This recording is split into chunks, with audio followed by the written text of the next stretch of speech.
Good afternoon. This is David Eastwood, Geotech Engineering and Testing. How you doing? Welcome to our webinar on geotechnical, environmental, and geoforensic seminar for residential foundations.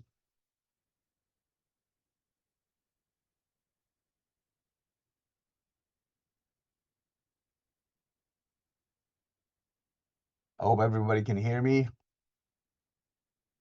Audience makeup, we got a lot of builders, a lot of engineers, structural engineers on the registration. We have about 220 people RSVP'd, and so we have a lot of civil engineers, a lot of structural engineers, and a lot of builders and architects. So that's what we got over here listening. If you need to reach me, my email is de@geotecheng.com.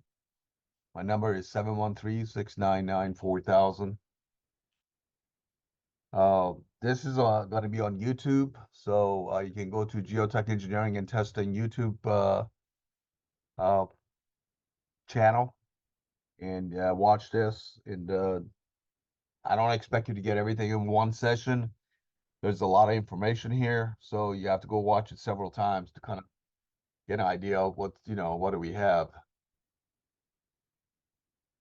So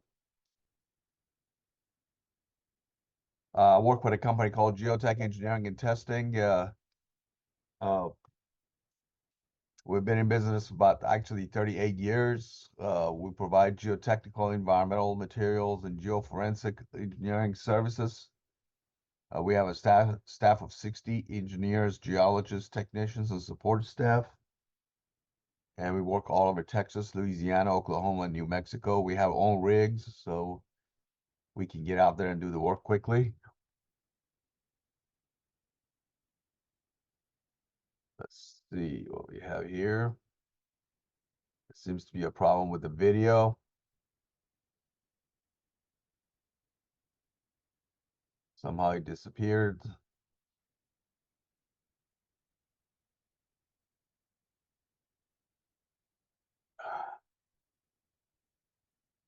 Hey, Vicky, we have a problem with the video here. Can you come here? A what? Video, my video. Because I'm on, that's why probably. Let me get out. Oh. So anyway, Vicky, okay, I'm back up again. Okay, the video was gone for a minute. Didn't know what's going on. So if you have any questions during the presentation, you can type it in the Q&A, and I'll answer it during the presentation. Don't wait till the end. We're going to be talking about residential foundations. Somebody sent me these little cute pictures of the houses, kind of like weird looking ones all around the world. And so I kind of, these are some of the old houses, what they look like in the mountains, I guess. Look at this one here. I don't know how they got it in here. That's how you go up and down. That's the tree house there, and the house in the middle of the ocean. Here's the real house subdivision out there at Telfair, which is kind of already built up out there in West Houston, Southwest Houston. To build a subdivision, you really need to a lot of times around at least Houston, you cut a lot of the trees, unfortunately, and then you go out there and put in your underground utilities and paving, and then detention ponds, and then you have a subdivision. That's a lot of work to build a project like that, a bunch of houses. It's a lot of stuff you need to worry about: environmental, geotechnical, civil, drainage. So one of the things you have to do when you got a piece of property from a environmental standpoint to build a subdivision, you got to have to do a phase 1 environmental site assessment. We get a lot of builders contacting us, say, hey, we're buying 500 acres, so we need a phase 1 environmental. We do it in accordance to ASTM 1527. And if you got a tract of land here that you're going to develop, we do an environmental on that tract. So if there is an old service station near that track that's got leaky storage tanks, we need to worry about if these tanks are leaking, uh, and it goes into the soil and groundwater system. The guys who are buying it, they need to know ahead of time, because if they buy it, they're responsible for all the cleanup costs. So, you know, if these guys got leaky tanks, contaminated soils, uh, that can leach and basically flow through a plume to the property that you're buying, you're responsible for all the cleanup costs, all these barrels, and if you have a gas line or, you know, oil line that can rupture and contaminate your property. So you got to worry about the environmental condition. This is Leak City. You got these tanks over here, and these are if these storage tanks are leaking, you know, oil, this track can be contaminated. And if you buy it, then you'll be responsible for cleanup costs. So you want to make sure you know that ahead of time as part of phase 1 environmental site assessment. If you buy the tract of land near a landfill, these landfills, some of them, of course, sanitary landfills, they got all these waste material that when it rains, it leaches into the soil and groundwater system. And then if you buy something like that next to a landfill, you're responsible for cleanup costs. Some of the custom builders, they go do a tear down in the heights and in the Midtown area, and they go out there and build their structures and build houses and condominiums and multi-story stuff. You got to worry about asbestos, lead-based paint when you do tear downs. So all that got to be tested. You cannot build next to cemeteries or over cemeteries or on cemeteries. Um, so you just kind of stay away there. Cleaners are a big problem. They got these tanks underground that they got carcinogens, chemicals that can get into the groundwater and soil and can cause contamination. So you got to watch out for the cleaners. So if you got a tract of land in Pasadena that in 1938 was raw land, and then you go out there and start building a subdivision, and they come around you, and they start putting in there a service station, they put a cleaner, they put a car wash, they put a service station, chemical plants. All these things can cause risk of contamination to the development over here. This is a tract of land out there in the heights. This is North Main. That was 1925. There was just a house there. But then in 1969, they had a service station in here, and they got a bunch of houses in here. And they were going to tear all this up and build a new bunch of new houses, and this whole area was contaminated. So they had to dig out all the contaminated soils and treat the soils around here before they build these new houses. So if this is your site, we go about a mile around the property, look for signs of contamination. All these red dots here are things that can cause contamination to the project site in here. They could be oil wells, which they have oil pits. All these oil wells here, they got oil pits. You get a kind of a map finding summary. It's got all kinds of stuff on it. For example, he talks about presence of various things like leaking underground storage tanks. There's 14 of them around this property. There's underground storage tanks. There's 12 of them. One of these is a leaky underground storage tanks within 1/8 of a mile. One of them around the 1/8 of a mile to 1/4 of a mile. There's 10 of them within 1/2 a mile. So this is a risk-based analysis. We evaluate the risk of contamination on a project. It's called phase 1 environmental site assessment. We go out, do a site visit, regulatory, EPA, TCEQ, Texas Railroad Commission. We check all these records, historical use review. We interview with people. Sometimes we do title review. If there are structures there, we check for asbestos and lead-based paint. So that's kind of called the phase 1 environmental. If there's a potential for contamination, we do a phase 2 environmental. A phase 2 environmental is accordance to ASTM E1903. So that some of these sites, you go out there and they got contaminated soils, they got free product, oil and gas, stuff like that, just kind of really nasty stuff, contaminated soils. Especially if you go out there east of Houston, out there in the industrial area along 225, and uh, they got a lot of the contaminated sites, contaminated surface water, busted pipes,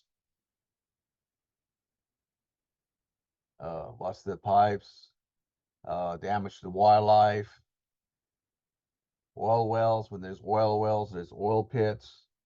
You can see the wellhead and Cypress Wood area. This was not in the TCEQ data files. We had to go in there and check to see, make sure there's no contamination anywhere. Remediation, if there's a site that got contaminated soils, one of the things you can do is excavate the contaminated soils, stockpile them, put a plastic over it so that when it rains, water doesn't leach into the soil and groundwater system. And then put it in these containers and cover them up and take them to an industrial landfill. You backfill area here with the structural fill, 8-inch lifts, compacted 95%, so that you can go in there and build a structure on top of it. Wetlands. So if you're doing any kind of a development, you have to worry about wetlands. Wetlands are areas that are inundated and saturated by surface or groundwater at a frequency and duration sufficient to support, and under normal circumstances, to support a prevalence of vegetation that grows in areas where there are swamps, marshes, bogs, and similar area. And they're regulated by the U.S. Corps of Engineers. These are some pictures of the wetlands. We got a lot of wetlands in Harris County, Montgomery County, Galveston County, Brazoria County, Portland County. And so we need to kind of identify the wetlands. And this is like League City here. It says there's a development in here. And we built houses here, but we couldn't do it here because this was kind of a wetland here. Here's a wetland map. The green stuff are the wetlands. This is our project site. So there are little wetlands all around us. These are the vegetations that grow in a wetland environment. You can see the water come all the way up here. And how do I know if the waters that I have are jurisdictional water?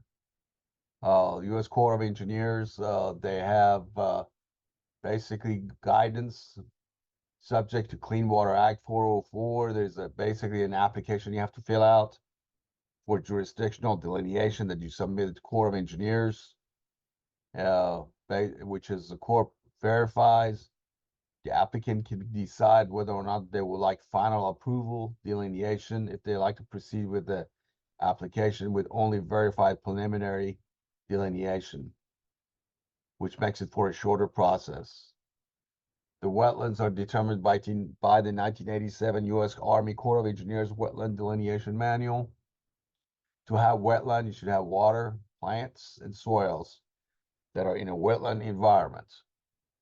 These are hydric soils. These are black smelly soils that have been underwater for a long time. Certain plants in the area grow in the area where there's wetland, there's water standing. Obviously, you need to have water. You should have all these three components. You should have hydric soils, black smelly soils, water-loving vegetation, and wetland hydrology, saturation for 7 days during the growing season. The other thing you need to worry about, subsidence and faulting.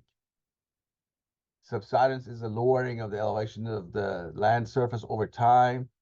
Subsidence can have a wide range of consequences depending on location of the occurrence and its proximity to the drainage in coastal zones. Basically, in this area, clay compaction resulting from groundwater removal is the primary cause of subsidence.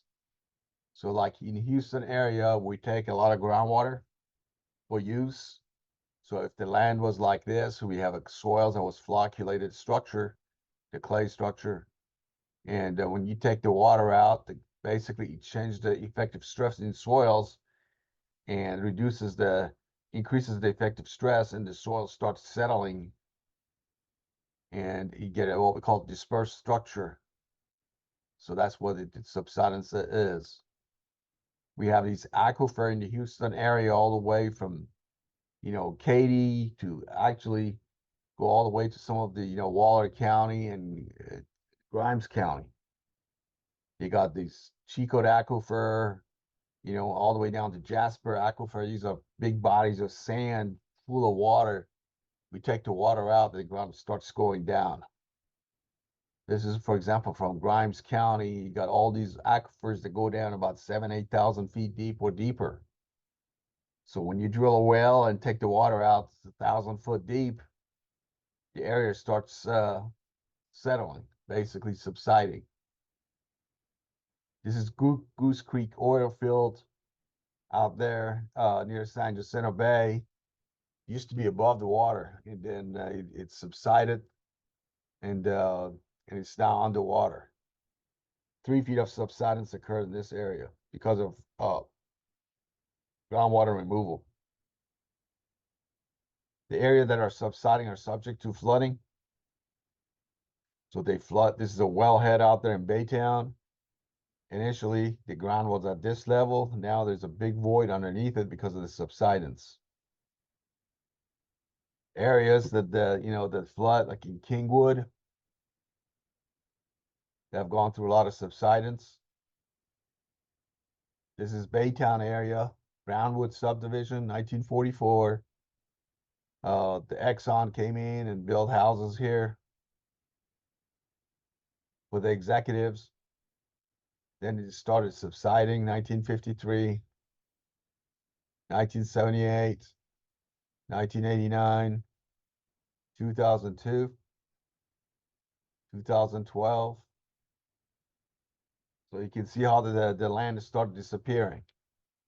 Again, these are some of the areas that are subsiding, getting flooded. This is subsidence between 1906 and 1987. Houston area, you can see Baytown, Ship Channel area dropping just 9 feet. This thing's not going to come back up again. So it's not good. That's because of groundwater removal.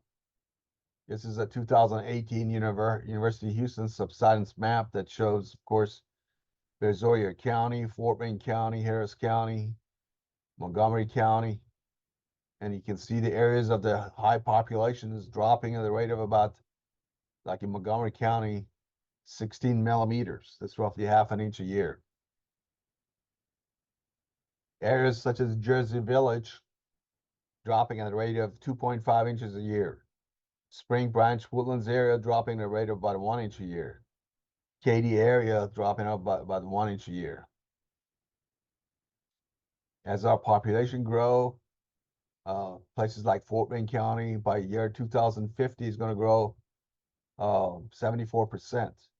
Harris County, 17%. Montgomery County, 71%. Chambers County, 120%. Waller County, 79%. As it grows, that area is going to experience more subsidence if you're going to use groundwater.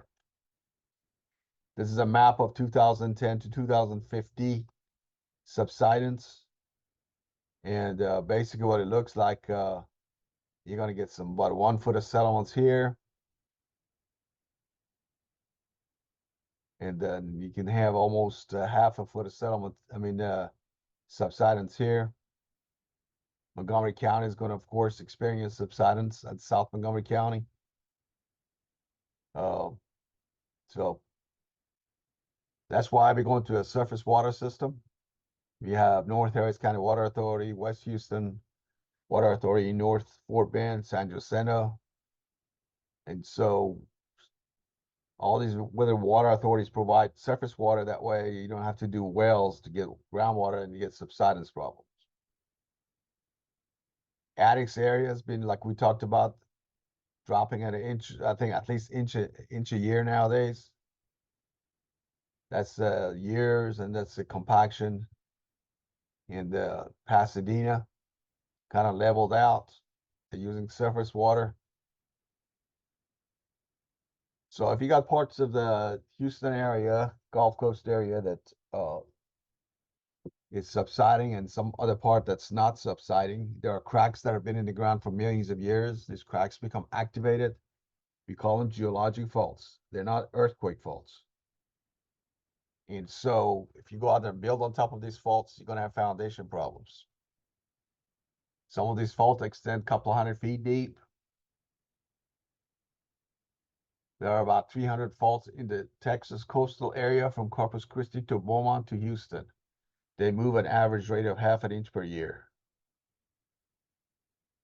So this is a fault going this way. This is the upthrown section. This is the downthrown section. This is the shear zone.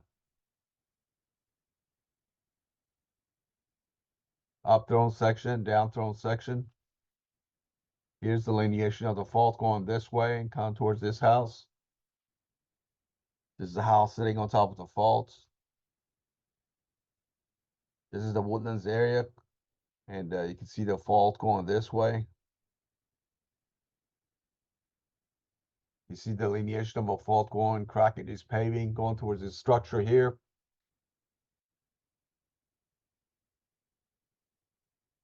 You see the bump in the road due to geologic faulting. Here's out there near Post Oak area. You can see the fault lineation going this way.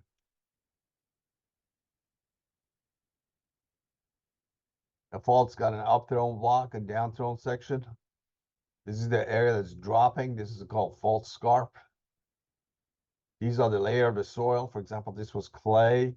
When it drops, you can see the clay dropping here. This is sand, clay. You can do borings here. And as you do borings, you can find the change in elevation. You can see where the scarp is.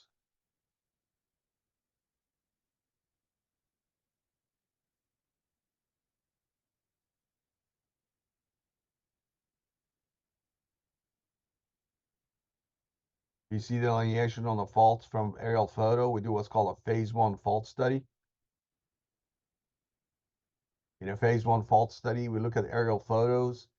The area that's darker, that's the downthrown section. This is the upthrown section of the fault. The reason it's darker, there's more water there because the lower level. You can see the lineation right in here. Downthrown section, upthrown section. The lineation going like this. This is the downthrown section. This is the upthrown section of a fault. Some areas are heavily wooded, so it's hard to tell if there's a fault there from aerial photos. So in this case, that are heavily wooded or got tall grass, we use what's called LiDAR. LiDAR uses a laser light to measure distance. Basically, use an airplane. It sends the laser light and evaluates the change in elevations from the time it comes here, hits the ground, and go back. So you pick up the elevation. Here's the LiDAR map, shows the lineation right there. So they were going to develop this track here, and but there was a fault going right through it.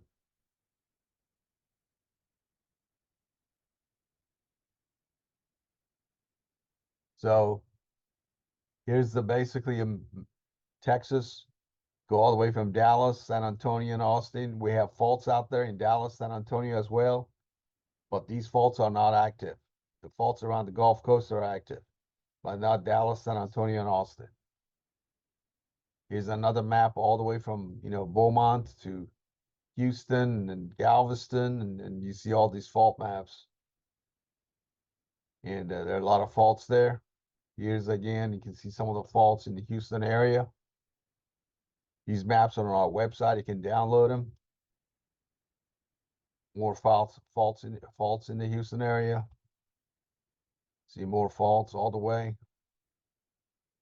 Again, this is a fault map. These tickers shows the downthrown section. This is the upthrown section of the fault. You can see, for example, right here in Pearland, a lot of faults near Pearland, near Salt Dome. This is the track in Pearland we're looking at for development. A lot of faults there.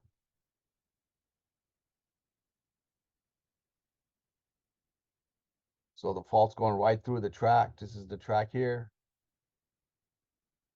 There's a pipeline going this way, but there's a fault going this way. This is kind of shows what we call hazard zone, where you don't build houses there. That's the downthrown section. It's the upthrown section. The downthrown section is wider than the upthrown section because it moves more. So you can turn that into a linear detention or a park. This is a school out there on Pearline Parkway. They built it out there next to the faults. We told them not to build next to the fault, but they did. They put them on deep piers. This is the beams with anchor bolts. Allow for movements and adjustments. So when we get a call for soil testing, one of the things we do, we have all rigs. So we have ATV.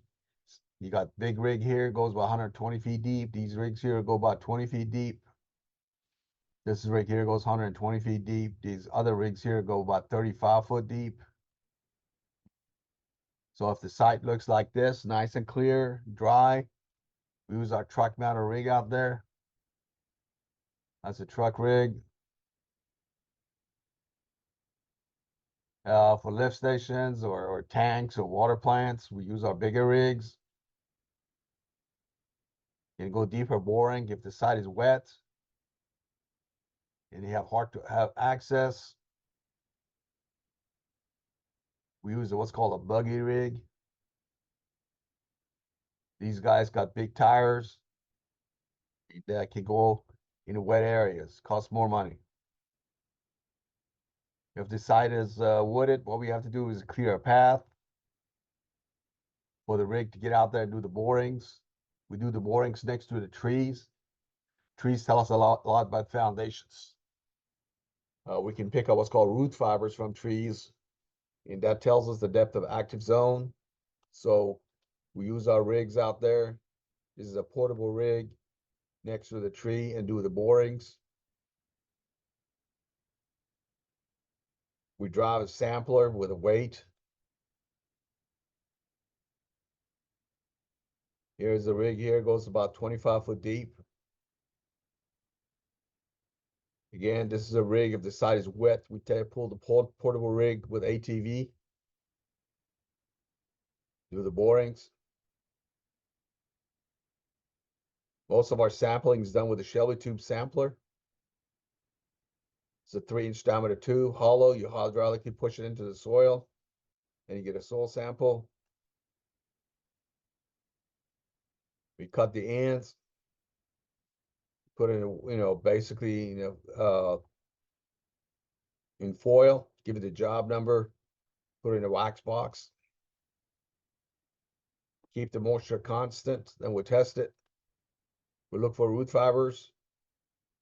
Root fiber extends to an area where there's no oxygen and water. It defines what we call active zone depth for expansive soils. And that's how we determine the active zone depth in Houston, Texas, in Dallas, San Antonio, and Austin by doing borings next to the trees. These are the root fibers. As you get deeper, the root fibers becomes smaller. In areas where the soils are sandy, we do a standard penetration test. It's a 140-pound hammer. You drive it into the ground 18 inches. That's it, hammer right there. You drive it 6-inch, 6-inch, and 6-inch. Split spoon sampler. You look at the soil sample, sand. And of course, we get the blow counts. If the blow counts between 0 and 4, you got like 0 loose sand, very loose sands. 5 to 10 is loose sand, medium dense, 11 to 30. Dense is 31 to 50. We have a lot of loose sands out there, like in Bridgeland out there in the Woodlands area. We design foundations based on loose sands. You start going deeper, you're going to run into rock. The rock in Houston area is about 2,500 foot deep. You go out there near Conroe, out there on the west side on 105, you're going to hit some sandstone past April Sound. You go out there in Huntsville, you can hit some rock on Alaska near Lake Livingston. course, you go Dallas, San Antonio, Austin, you got shale, you got limestone, Austin chalk, marl. So groundwater, you measure the water level at the job site. Water level fluctuates. In the summertime, water level is deep, so it could be 30-foot deep. In the wintertime, in February, it could be only 10-foot deep. It fluctuates. The way you measure water table, you get a tape measure with a weight at the end of the tape. You drop it into the soil when it goes plumb. That's where your water level is. You have another thing called perch water table, where you have sandy soils over clay. The water just sits there on the top. It can't go anywhere. Water just sits there.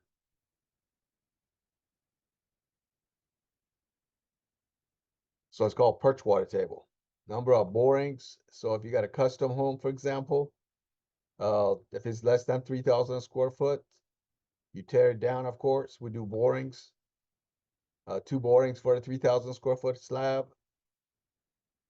These borings are about 20-foot deep. If they're, like a post tension slab, they're 15-foot deep. Here's the house. You do the borings before you do the tear down.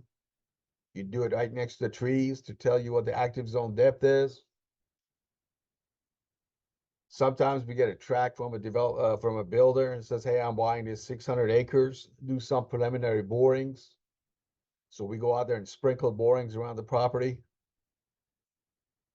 We do basically 20-foot borings every 10 acres. So if you got 100 acres, you do 5 borings. I mean, 10 borings, 20-foot deep. Lot borings for subdivisions. We go out there for a 50-foot lot, for example. We do 1 boring every 4 lots. Boring spacing should not exceed 200 foot. A lot of our builders, subdivisions, we have 2 different builders, builder 1 and builder 2. So we do a split on them. So they save a lot of money here on the cost of development, construction of the houses. You get half price essentially by doing a split. Let's see here. Looks like we got some questions in here.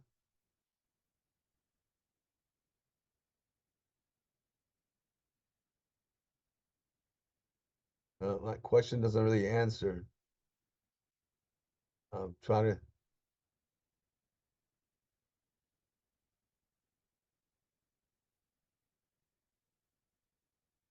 Nope. I can't get your question because somehow the system's not working. Hey, Diana, Vicky, Yeah, hey, can you come here? So we're gonna have 2 basically, we do borings every 4 lots. Now, there are some builders that want to do boring every lot. There's some borings that they want to do it every other lot, depending on the accuracy. Hey, I've got questions in here, but I can't open up the question. They have changed the format again here. They always do. See, it says more. Click it, Q&A. It doesn't respond. So your polls probably won't work either. Yeah. I don't know what to do, David. I've called them, I've talked to them, I've made it work, and I don't know how. Yeah, I can't get you questions. Email me after the meeting. I'll answer it. So if you got a bunch of lots in here and you do borings every 4 lots in here, these are the lots for the builder that we're working for. So we do 1 boring every 200 foot, or 1 boring every 100 foot, or 1 boring every lot, depending on the builder, but nothing less than 1 every 200 foot. Here's Kingwood. We're kind of backing up to the tree line. We're doing borings.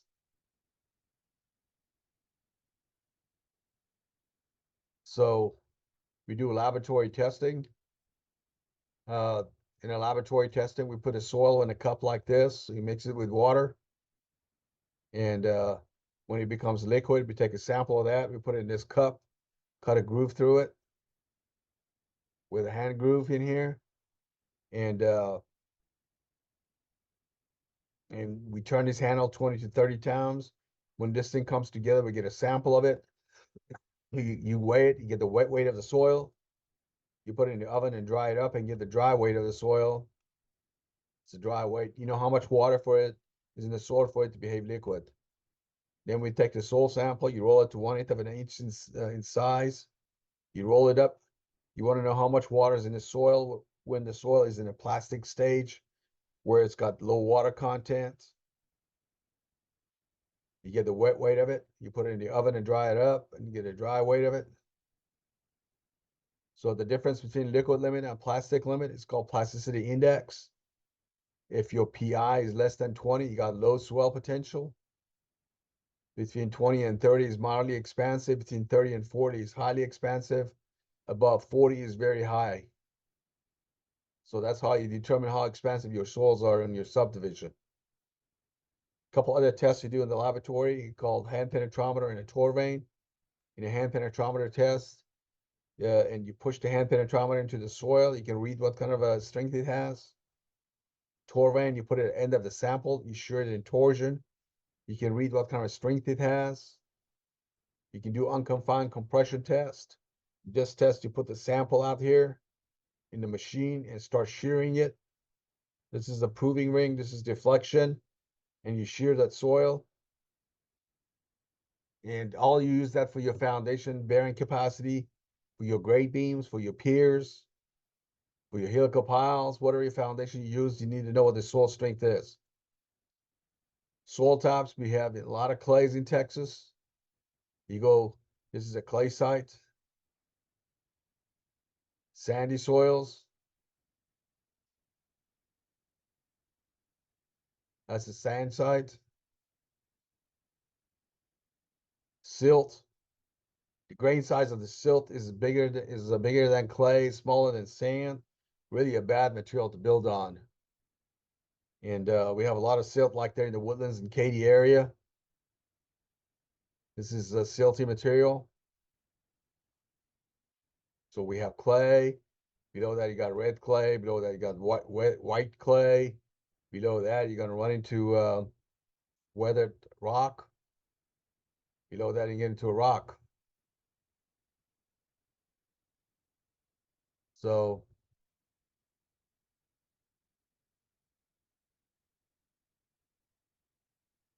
fill. When they do develop these subdivisions or houses, they do a lot of what's called mass grading. They take out the fill soil from detention pond and put them on the lots. They're going to compact that soil. That soil should be compacted 95% of standard Proctor density. You can build on top of the fill as long as it's properly compacted. The 95% it doesn't have organics. Engineering analysis. We're going to talk about all the clay soils out in here in Texas, the red areas, in Louisiana. Texas has got variable soil, so every time we do any kind of build a house, you got to test the soil for it to know what you're building on top of. This is the soils that can expand up to about 1,500% in the U.S. So this is a U.S. Corps of Engineers. Expansive soils in Texas. Cities like Dallas, Fort Worth, Austin, San Antonio, and Houston, Beaumont, Corpus Christi, Brownsville. And we have a lot of expansive soils. Lubbock, El Paso, all those areas don't have much expansive soils. So you go around to Houston, start near where I live, kind of near Roman Forest. You got sandy clays and silts and sands in here, really sandy soils. You go to Kingwood, you got gumbo clays, and near the Lake Lake Houston, you get a lot of sand. You go out there to Mont Bellevue, Baytown, LaPorte, Pasadena, Seabrook, Bay Cliff. You got highly expansive clays. Friendswood, Pearland, Missouri City, Sugarland, New Territory, Rosenberg, highly expansive soils. Cinco Ranch, you got soils of sandy, low PI. Katy area, you got sandy soils, perch water table.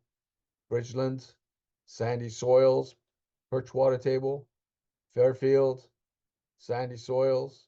Go to the Tomball. They got some areas sandy, some areas really gumbo clay. Woodlands area, sandy soils. Conroe, south of Conroe, we got a lot of sandy soils. North of Conroe, we got a lot of highly expansive gumbo clays. You go places such as Westview, Bel Air, Tanglewood, you got highly expansive soils, big oak trees, bunch of lawyers. Gotta watch out. One of the things we evaluate is potential vertical rise for a site. Potential vertical rise is expressed in inches, is the potential ability of a soil material to swell and shrink at a given density and moisture at a specific site. Here's a map I developed for Houston of the PVR, potential vertical rise. So if you got pearland, you can have as much as 5-6 inches of movement. You go to Fresno, 5-6 inches. Sugarland, 4-5 inches. You start going out of the full shear, 2 to 4 inches. Really a kind of a tricky soils in full shear. You go to Katy, 1 to 1.5 inches. Bridgeland, 1 inch, 1/2 inch, 1.5 inch. You go out there in the Woodlands area, 1 inches. You start going to Conroe, north of Conroe, about 5 inches. And in Houston, Westview, about 4 or 5 inches. Bel Air, 5 inches. You know, Tanglewood, 5-6 inches. So just depending where you are, you're going to have potential movement. PVR for most buildings should be limited to about 1 inch. PVR for post tension and slab should be less than 4.5 inches. So I'm doing a building on piers. I want to keep my PVR to 1 inch. But if I'm doing a floating post tension slab with no piers, I keep it about 4.5 inches or less. Some of the ways you can reduce PVRs is make sure you got a sprinkler system all around the house. If you keep the moisture uniform around the house and it doesn't change from dry to wet or from wet to dry, you're not gonna have any movement. You extend your exterior beams. The deeper your exterior beam, there's a less moisture traveling underneath the slab. Therefore, you're not gonna have less fluctuation in movement and less fluctuation in moisture. When you put driveways, put a space between the driveway and exterior beam, like this. This is not good, this is good. This is good, you got a space here. Positive drainage away from the house. You wanna have a 5% drainage away from the house. If you don't have the space, you put area drains here. When you build your form, set your form and all that, your pad, use structural fill to build a pad. Don't use sand. Sand is permeable and water travels underneath the slab and causes heave, especially in the areas there were trees that are removed in expansive soil areas. You can remove the expansive soils and put select fill in. Very expensive. If a site, you got a PI of 60, active zone of 10 feet, movement active zone of 10 feet, you got to move about 7 foot of soil to get the PVR to about 1 inch. It's very expensive. Nobody does that. So select fill is a soil with a liquid limit less than 40, PI between 12 and 20, minimum 35% passing number 200 sieve. That's the structural fill.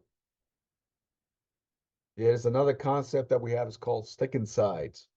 These shrinkage cracks out there in Houston area, in Dallas and San Antonio and Austin in clay soils, in the summertime, the soil starts shrinking. Basically, debris gets in these shrinkage cracks. Then we get a big rainfall, and the soil heaves up, wants to close. It cannot do that. It cracks at 45 degrees. These are called slicking sides. That's what it looks like. It's called slicking sides. So in terms of soils, expansive soils north of Buffalo Bayou, the soils are sandy. South of Buffalo Bayou, the soils are gumbo clays. This is what's called a boring log. 0 to 2 feet, you got fat clay, gumbo clay with a PI of 38. Below that, you got fat clay all the way down to about 13 feet.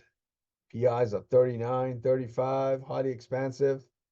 Below that, you got sand.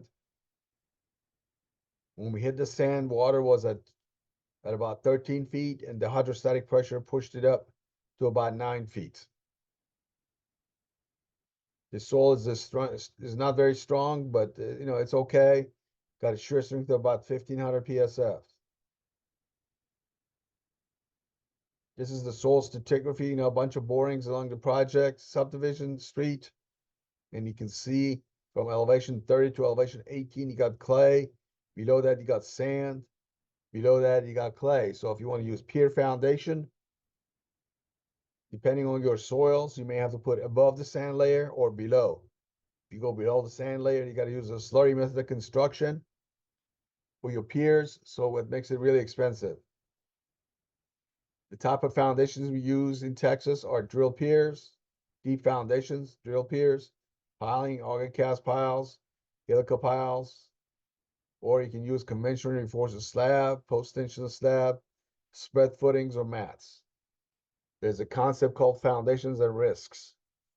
If you're doing a custom home, you look at basically the risk of movement. So if I'm doing a house out there in Tanglewood where you got highly expansive soils, and the client is a lawyer and tells me, hey, I don't want to have any kind of movement, you would be using a structural slab system with piers so that you don't have any movement. The piers got to be deep. Or you use a slab on fill supported on piers. Or floating slab supported on piers. Basically, the slab can move up, but it cannot go down. Slab on fill, you come up with a fill thickness of about PVR of 1 inch. So you may have to use about 5 foot of fill, put a slab on top of it, on top of piers, to get the PVR less than 1 inch. Here's a floating super slab. This is a slab doesn't require compaction underneath the slab. It's like a 6-inch slab on grade beams. You extend the beams into the natural soils, and you don't compact underneath it. Basically, the slab spans in between the grade beams. Of course, the one with the highest risk is a floating slab, like a conventional reinforced slab or post-tension, which nowadays 95% of all our slabs are post-tension slab, and they all perform very well. Drill piers. You're doing a custom home, you're going to use a drill pier foundation. This is an auger rig. This is the reamer. By the way, if you have any questions, there's a problem with my Q&A on this software that we're using, Zoom. Their Q&A does not work. They have changed it, and every time they change, they mess up stuff even more. So send me an email after the program. I'll answer it. We drill the holes with an auger. This is the reamer. Auger, we drill the holes. These are where the piers are supposed to go. You drill the hole. There's a shaft. That's an auger. You drill the hole. That's the reamer. You open up the reamer. You make a bell like this. After you make the bell, you pick up the cage. You put it in the hole. Make sure your hole is vertical. You put the reamer in there. You put the bell tool and make sure you got a right size bell.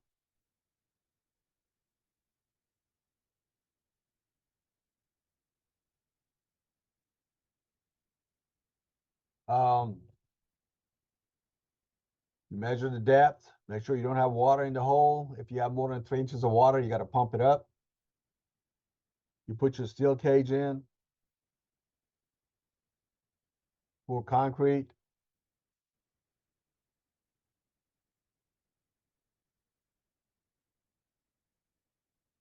So this is the bell. This is your shaft. You bring the steel all the way up. You don't bend it into the slab or grade beam. You basically sleeve it. That's the steel from the piers. This is your grade beams. That allows the beam move up and down from the pier. This is the drill pier foundation. You put void boxes underneath the grade beams if you got expansive soils. This is the makeup on a house. These are the pier locations. These are the beams. It's a waffle slab on beams. You pick the pier depths. Many pier depths in the Houston area are too shallow. That's why some of these houses are coming off the ground. The way you determine pier depths, you estimate the moisture active zone. The way you do that by knowing where you hit a sand layer, when you hit a rock layer, 2 foot below the lowest root fiber, when the changes in suction is less than 0.027 pf, when your liquidity index becomes vertical, your depth of slick inside. These are the active zone depth when you do the historical water table. So you determine your moisture active zone depth. Then you determine your movement active zone depth. Your movement active zone depth is equal to moisture active zone depth or less. Usually places like in Houston is usually 6 to 10 foot. Dallas, San Antonio, and Austin can be as much as 10 to 15 foot. This is zero movement line. The soil above here can move up and down. The soil below the zero movement line do not move. You put the piers deep enough, you anchor it into the soil so that when the soil's over here above the zero movement line, want to grab it and push it up, you have already anchored it. So your pier is not coming out of the ground. Again, I see a lot of piers out there in Westview, Bel Air, Tanglewood. All those areas, they got put piers at 12, 15 foot. Those are too shallow. The active zone depth is deeper in the areas where you got roots. The deeper your tree roots are, the deeper your active zone depth is. So the way you determine pier depths, you're going to have to design for downward movement, compressive loading, resisted by end bearing and skin friction below the zero movement line. This area doesn't do load transfer to resist downward movement. The thing that you really need to be designing for is for uplift. So the soil's above the zero movement line. Grab the pier, want to lift it up. The soil below the zero movement line, you're going to anchor it. You don't count on the bell to resist uplift. And so you're going to anchor it below there. So the rule of thumb is if your movement active zone depth is 10 foot, your pier depth should be at least 20 foot in clays. Pier depths in Westview, Bel Air, Grays Heights, Marlins should be deeper than 18 feet.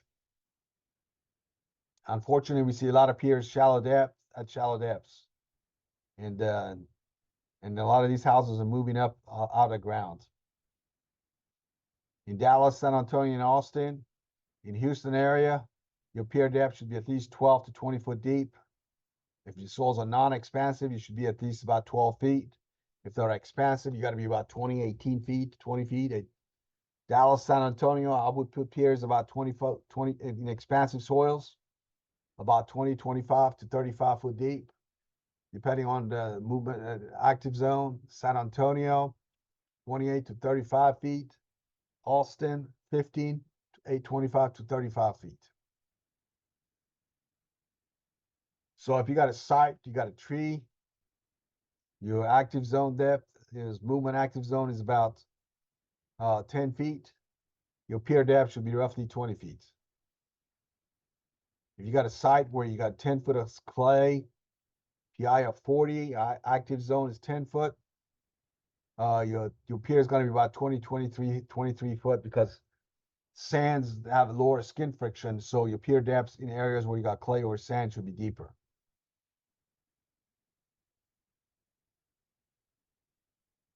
So if your soils are expansive, you would use a structural slab with a void underneath it to reduce the risk of movement.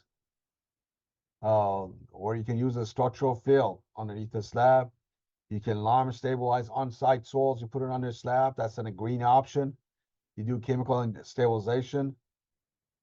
Or if your soils are non-expansive, you just compact the soils and you put the slab on top of it. That's your treatment on the floor slab areas. Here's a structural slab. In Houston area, we have what's called Atlas 14. That talks about flooding and elevations of your slab so that you're above the 500-year floodplain. So a lot of houses are going with crawl space. These are crawl space houses where you actually build your crawl space. Your parking garage is at grade, so it can get flooded. You build houses on top of the crawl space.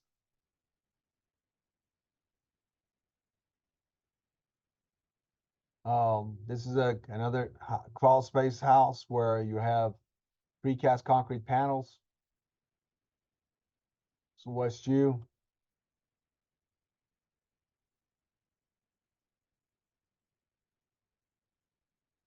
Um, again, here's another custom house in Pearland.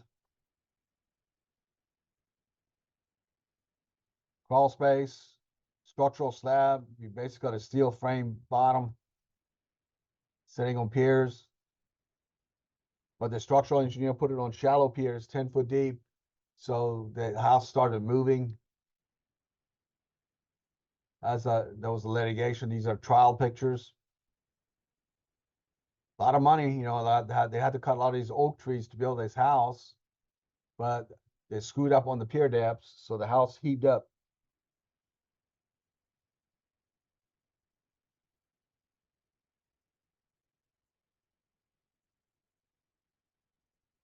There's another house in the Braes Heights area, sitting on a crawl space. Here's 10 foot deep. House starts moving. This is the foundation. Grade beams, no void boxes underneath the grade beams. Crawl space. House started moving, cracking. House in Seabrook, no soil reports. Piers are 8 foot deep. Crawl space. These are the piers. That to come back in and put in these repair piers, block system, which is kind of on a spread footings, which is a bad design. Stabilized the house for like 1 season. Then the house started moving again.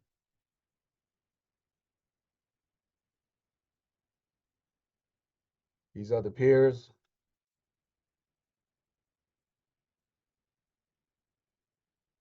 So they shimmed it up here. We had to tell them to take out all these blocks from underneath the house and stabilize it using helical piles. Structural slab on void boxes. Some of these houses go on void boxes. These are void boxes. You need to put void boxes in the grade beam as well as underneath the slab.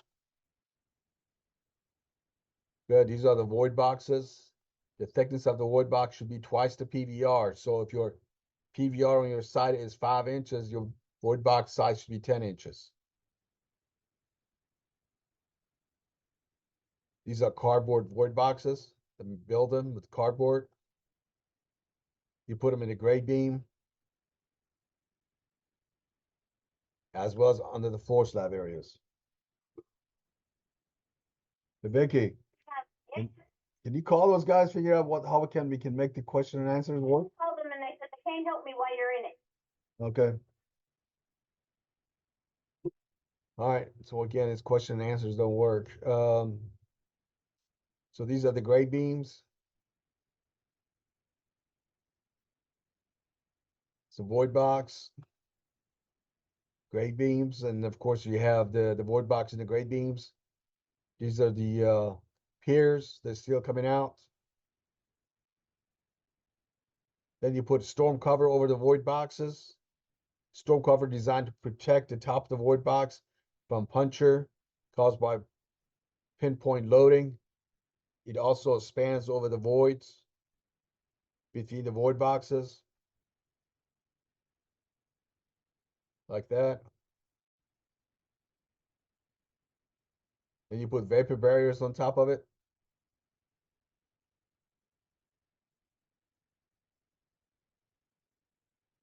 Here's another top of a slab. It's got a two-way slab system. It's a structural slab if you put void boxes underneath it. If you don't, you can do a slab on grade. There's no beams in here. You go in there, drill your piers. You put your plumbing in. You don't need to compact the soil or anything. You just excavate your, put your plumbing in. You don't have to worry about grade beams. So you don't worry about grade beams, plumbing through the grade beams. You go ahead and provide drop caps, put the thickened area, put mild steel as well as post tension cables in there. See what it looks like. Post tensioning design similar to elevated concrete slab. This is a mild steel here for temperature. These are steel for load transfer and post tension cables. So that's the slab. There's no grade beams. It's a 6-inch, 7-inch slab. If you have void boxes underneath it for expansive soils.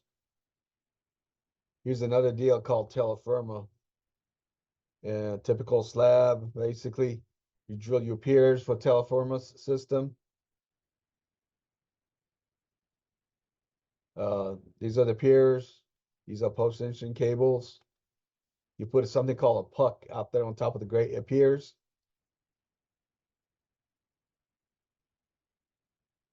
Right there. You pour your slab. You basically go in there and remove your puck. You put a screw in there, start turning it. That lifts your slab. You start putting the screw in. As you put it in on top of the piers, it pushes against the pier and lifts your slab up.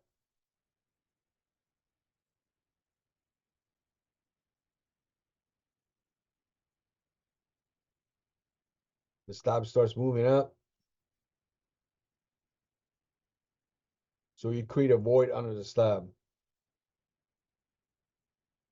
You fill up the hole.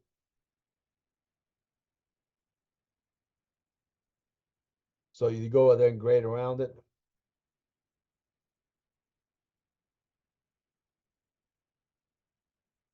Structural slab on grade beams in places where you got non-expansive soils, like in the heights area. You go out there and put your grade beam in, and then you put interior beams in there. This is the exterior beam. Then you put interior beams in it. Build a house on top of it. Again, this is good for non-expansive soils. It's a crawl space house on grade beams. Here's another one that they could use in the heights area where your soils are non-expansive. If they're expansive, you got to use void boxes and piers. So you pour your spread footings or your strip footings. You put your pedestals in here. And then start structurally form your floor slabs. You can have piers underneath this.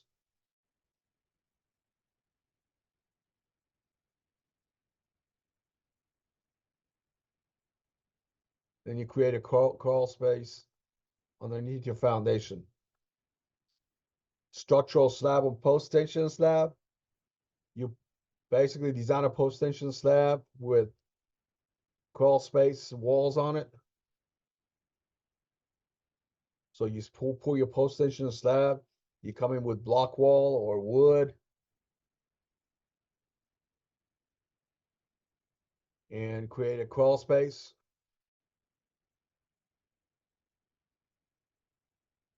Your crawl space got to be nice and clean, got to have positive drainage. You should have no water standing there. No trash. Not acceptable.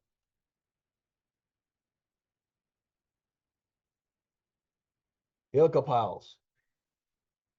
So if your piers are too deep, like if you got in West U and your piers are 18, 20 foot deep, if you go with piers, you're going to use basically slurry method of construction. So it may be cheaper to use helical piles and faster. So these are basically these augers out there, steel augers that are basically resistant to corrosion. And you just screw them into the ground and support your foundation on top of it. This is a house out there. They're supporting it on helical piles. You start screwing them into the ground.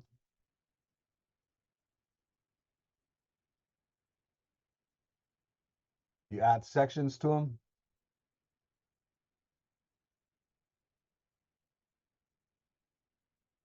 These are again for industrial projects, helical piles.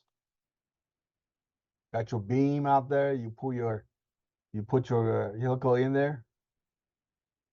Sometimes in the top 10 foot or so, you put concrete around it to resist lateral loading.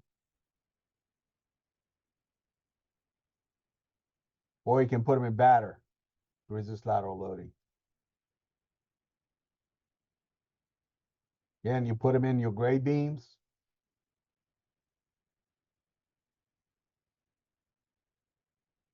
Put your void boxes in. Put your steel in. Conventional reinforced slab. You got basically it's a conventional reinforced slab that got no piers underneath it. You got a waffle slab, you got interior beams. These piers are 8 to 15 foot spacing. Use mild steel in a conventional reinforced slab.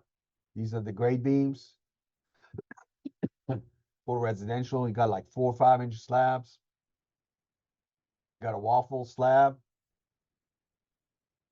They go in there with the plumber to tear up your pad. You got your beams.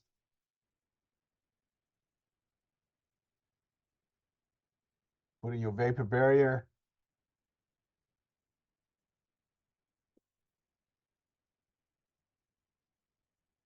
You got vapor barrier. If you tear up the vapor barrier, don't use duct tape. You got to use a special type tape in here.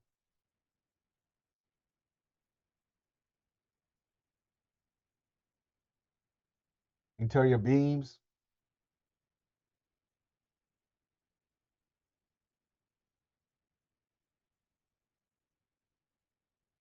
For your concrete, you can pump the concrete in there.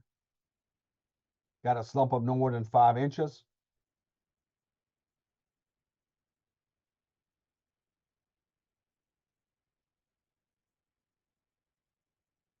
That's your steel. Make sure you got chairs underneath it.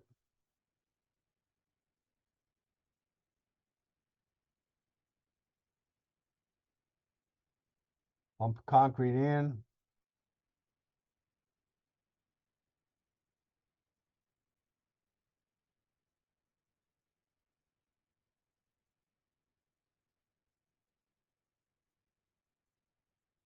Don't use rolled wire mesh when you do a slab. Rolled wire mesh and the wire mesh ends up at the bottom.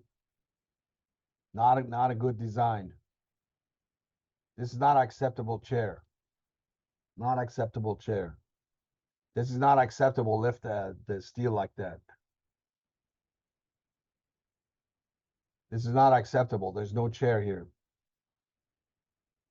It still ends up in the bottom, doesn't do anything for your slab. It doesn't keep it together. So, not acceptable. This is not acceptable. These guys got the steel, then they got vapor barrier on top of it. They're pouring concrete on top of vapor barrier. So they had to jackhammer the whole slab out. Post-tension slabs are a great foundation system. You got interior beams, about 8 to 15 foot spacing. You got your grade beams. Typically, grade beams range anywhere from 24 inch to about 36 inches. These are the beams out here. You got interior cables. Floor slabs for residential, usually about 4 inches. You put your cables about 5 foot spacing. That's a waffle slab system. You put the post-tension cables on chairs. This is where your sinks are. Your plumbing stuff. This is a live end where you pull the cables. This is your dead end, your anchoring system. Dead end. Live end. Dead end. Dead end. Live end. These are your interior beams. You put your vapor barrier there. Make sure they're in contact with the soil. We don't want them to be hanging. You don't want the vapor barrier hanging like that and have a void underneath the grade beams. Not acceptable. You pour your concrete, the slump of 5 inches. Start finishing it.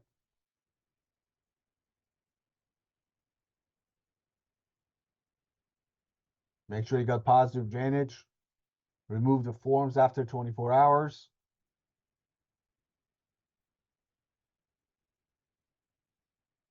Starts pulling the cables when they are concrete is about 2,000 psi in compressive strength, usually about 3 to 7 days. Elongations in cases of in excess of 10% should be reported to the structural engineer. Tendons in excess of 100 foot should be basically stressed from both ends.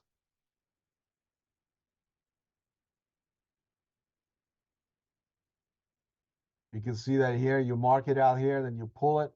This is your elongation right there. This is your elongation. Make sure your jack is properly calibrated. When you got a cable, initially when you stress it, you got to put it in compression. You pull the cables, 33 kips. Then after wedge seating, it drops to about 29 kips. Final conditions, 26.5 kips. That tension puts the concrete in compression, reduces the potential cracking, and it can carry more moment in shear. You cut the ends. You grout the stressing pockets where your cables all prior to installing the grout. The stressing pockets should be clean of dirt. They have to be good bond, should be attained between the concrete and the grout. A bonding agent may be used. This whole area got to be clean. The stressing pocket should be filled with non-shrink, non-metallic grout as soon as possible after attendant stressing and cutting. Under no circumstances should the grout pockets be left exposed for an extended period of time because they start basically rusting. Under no circumstances should the grout be used in the pocket, should it contain chlorides. Design. This is for engineers in the group. There's a concept called storm weight moisture index. That's basically a measure of rainfall and evaporation over 20 to 30 years. Negative TMI means the soil's got a moisture deficit. Positive TMI means excess moisture. If you look at Houston, Dallas, San Antonio, Austin, College Station, Houston is plus 18. That means it gets more moisture than evaporation. Dallas is 0. San Antonio is minus 15. Austin is minus 15. So these San Antonio and Austin have got moisture deficits. Dallas is barely kind of making it, its rainfall is equal to evaporation. Houston is positive. So if you look at the Texas map, these blue areas, less than 50% of the area, they got moderately expansive soils. The green area, less than 50% with high swelling potential. The red area, greater than 50% with high swell potential. The brown areas, they don't have expansive soils. When you look at the climatic conditions around Texas, we got this brown climatic condition with a TMI of 20 to 40. Then you got the yellow with the PI between 20 to 40. Yellow is 0 to 20. Yellow is 0 to 20. And the blue minus 20 to 0. And dark blue is less than minus 20. These areas are dry. The blue is dry. The green is dry. The yellow starts becoming wet. And of course, the red areas are kind of wet soils. So the kind of a slab performance is, of course, if the soils is wet, you go to a dry condition, you're going to get edge shrinkage. And if your soils is dry, you got expansive soils, you got a bunch of rainfall, you got an edge lift. So in Texas, because of the climatic conditions, the slab's going to perform differently in different parts of Texas. When we do design a post-tension slab, we look at post-construction. That means climatic conditions are either extreme dry or extreme wet. And that's TMI, basically between plus 15 and minus 15.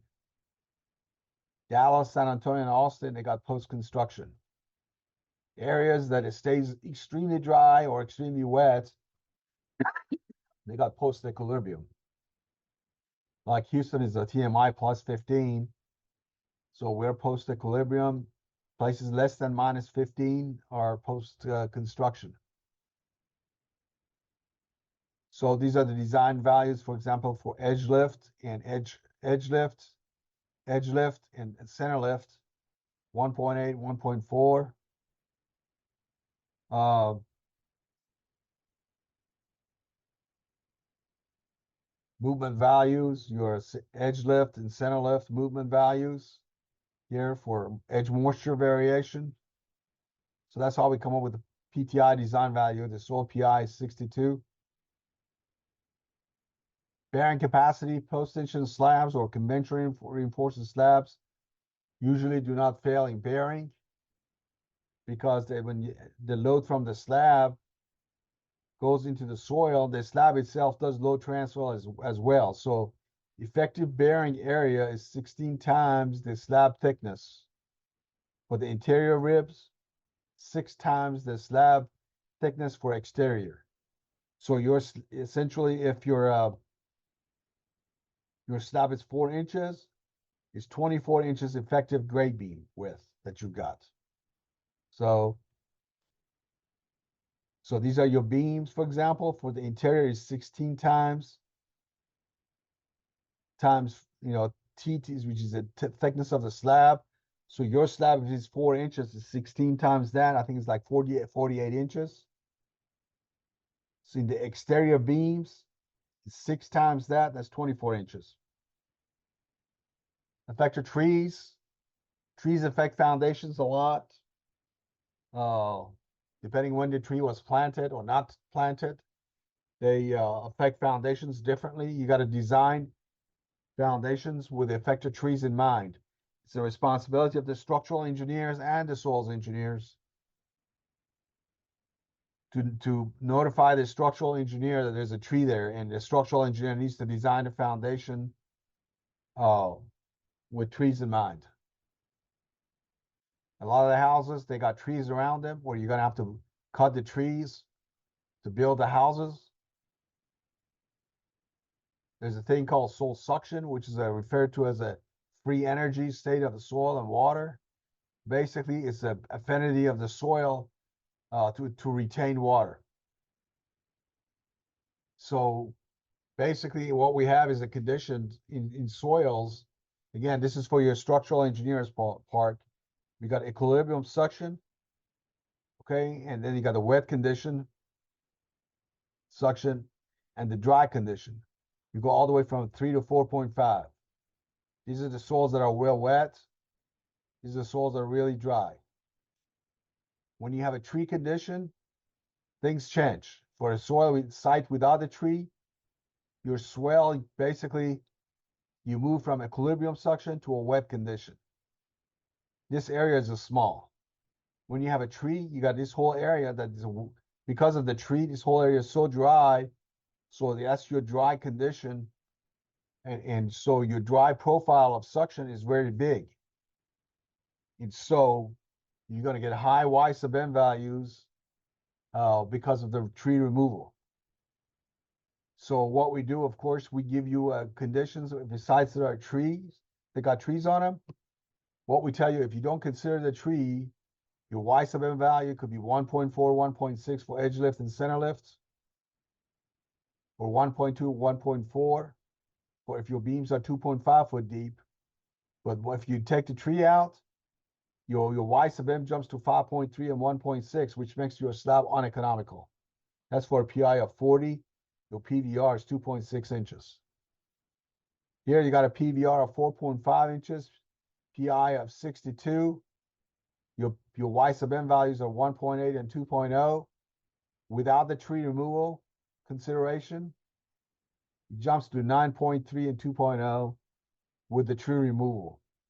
So a lot of times we recommend chemical injection to reduce that PVR and come up with a lower design value like 1.4, 1.6 for your Y7 values for a post equilibrium. And we get your PVR to here in 1.2 inches. Waffle slabs, this is another system that are using all over Texas. Basically, you go out there and mow the grass and compact that soil, proof roll it. You put your plastic sheeting in here. You put these plastic boxes out there right next to each other. These becomes your beams. You put your post tension cables there. If you got a plumbing, you take one of the boxes out.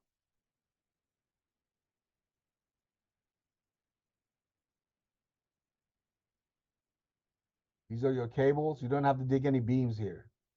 That saves you a lot of time. Post tension cables, you pour your concrete, then you stress your cables. You grade around it. If you want to increase the beam depth to reduce the moisture movement under the slab and reduce your PVR, you can cut with this blade or a ditch witch, a trench next to the foundation, and you put fabrics in there. That increases your effective depth of your grade beam.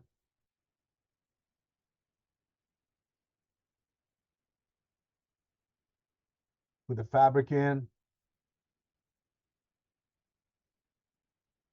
Chemical stabilization, if you want to reduce your movement, like I said, on a post tension slab, you want to keep your movement to less than 4.5 inches. You do chemical injection, which is used what's called cation exchange. Water has got a positive charge, clay's got negative charge, clay platelets. You want to reduce the clay platelets negative charge, remove sodium and potassium. Uh-oh. I don't know what happened. It jumped all of a sudden.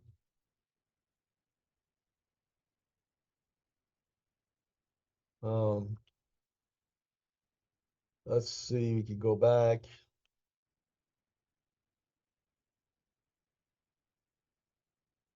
So you remove sodium and potassium, put calcium in the soil. It's called cation exchange. Reduce the negative charge and reduce the thickness of the double layer in the clay water. You got these chemicals in the tank. You mix it in a tank. It's like a light grade sulfuric acid. This is Sienna plantation in Houston. You inject it into the soil. We're going all the way down to 10 foot deep, 1 foot intervals to get that PVR to less than 4.5. That's the hole for chemical injection. Soils where chemical injections are usually effective are soils that they got a lot of shrinkage cracks. So let's talk about beach houses. We do a lot of beach houses near Galveston out there. You drop timber piles out there. They could be round or square. These are square ones. You drive them in with a hammer.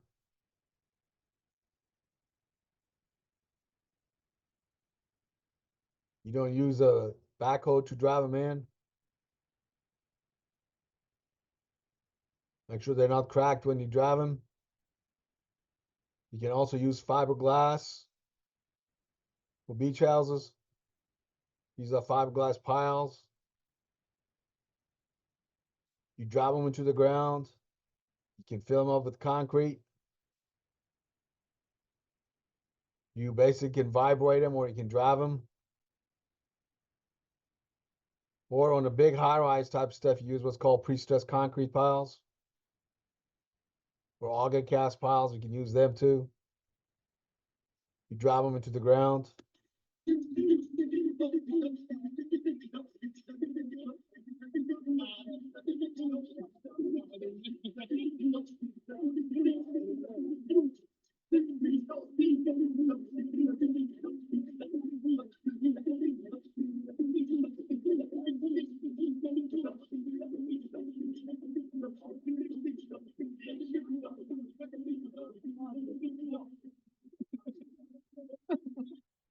Obviously, that doesn't carry any load.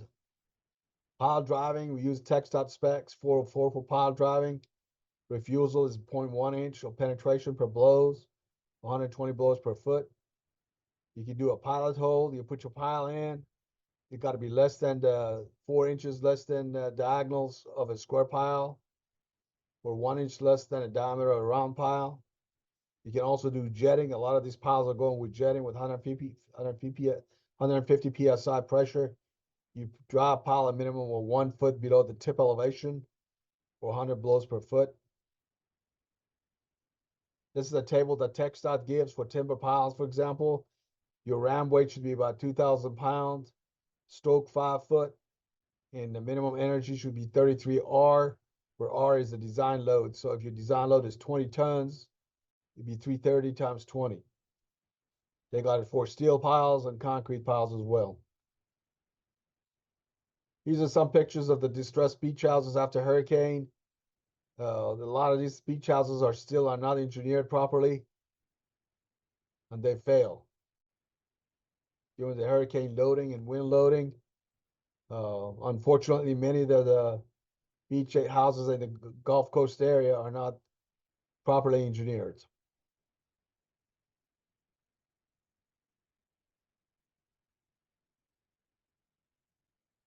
So the whole bottom is going out. You got scour. When we design these things, we come up with at least 5 foot of scour. These are poor construction practices. You can see the brick ledge in here, how poorly it was put together. Here's some of these houses out there sitting in the water. Foundations, all the cables in the water, trash. These are bad siding.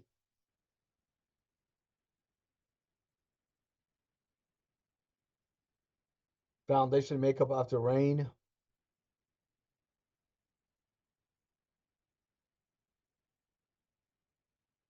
This is a house in Bel Air. It rained all of a sudden and the whole form came off. So in general, it's very important to do a proper geotechnical work to do a project.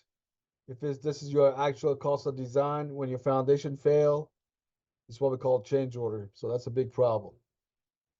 We're going to go to the next segment of this presentation. Let's see.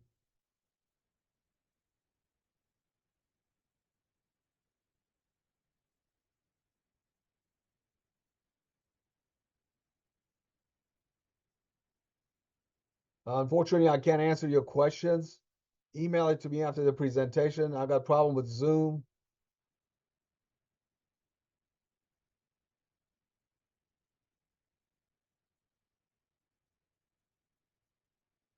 Okay, this is the quality control section of the presentation.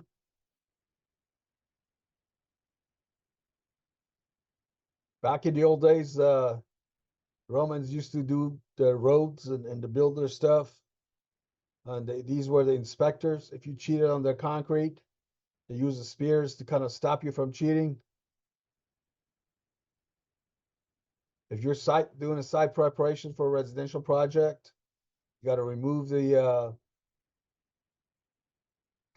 grass.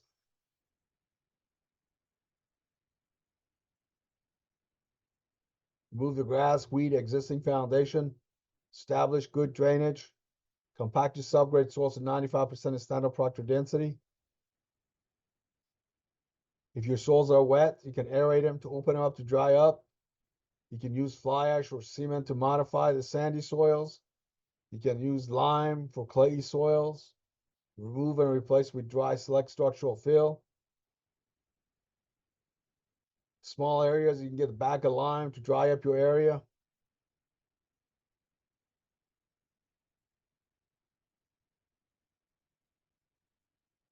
Clear and grubbing. When you build something, you want to build a house or subdivision, you're gonna have to go out there and cut the grass, cut the trees first. Remove all the roots.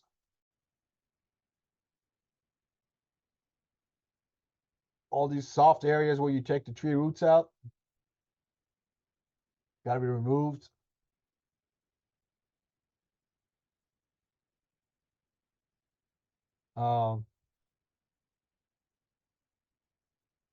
See the tree trunk, all the roots are all around it on the lot. You cannot just go shoving dirt into the hole. You got to put in structural fill in 8-inch lifts and compact in 95%. You can use jump and jack for compaction.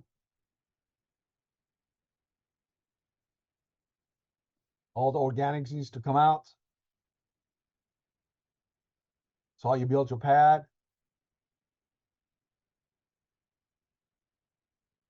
No tree trunks. All the roots needs to come out. If you deliver dirt to the site, you cannot have a bunch of grass out there on your structural fill. No bricks, trash, no big chunks of rock, concrete. Perch water table, places like Katy, we have sandy soils over clay. Water just sits there on the top, can't go anywhere. Your regular water table could be 20 feet deep. Your perch water table is about 6 inches deep. You can't build houses out there on a mud hole. Water just sits there.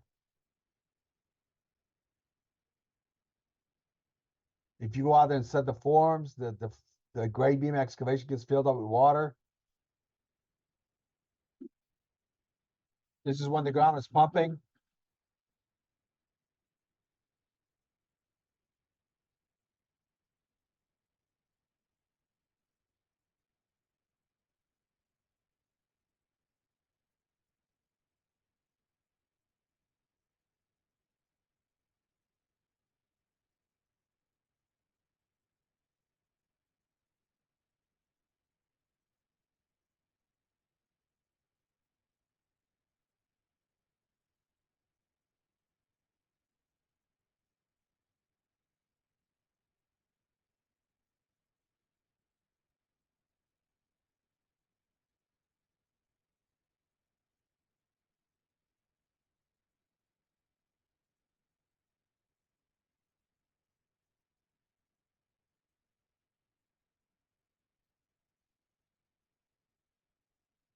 So the builder calls me and said, David, what am I going to do? I'm going to build a house here.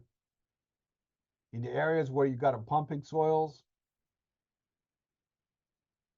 basically what you do is you're going to have to scarify it, open it up, let it dry if you can. If you don't have rain, you can improve the drainage. You can do soil mixing. You can do chemical modification. You can removal and replacement. You open it up. If you got like in the middle of the July with no rain in sight, you can open up the area and let the sun to dry up the sandy soils. Then you go back and recompact it.